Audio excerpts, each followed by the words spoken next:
அனைவருக்கும் வணக்கம். என் பெயர் கீதாமினி. நான் 4ஆம் வகுப்பு படிக்கிறேன்.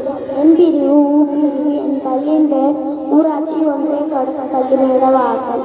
நான் இப்பொழுது நேரத்தின் முக்கியத்துவத்தை பற்றி பேச வந்துள்ளேன்.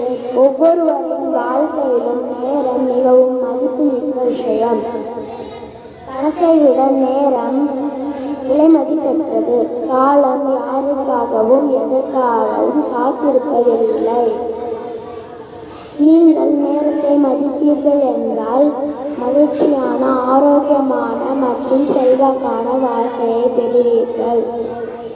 யாரிடமிருந்தும் திரும்ப பெறவோ அல்லது திருடவோ முடியாத பொருள் நேரம். நன்றி, வணக்கம்.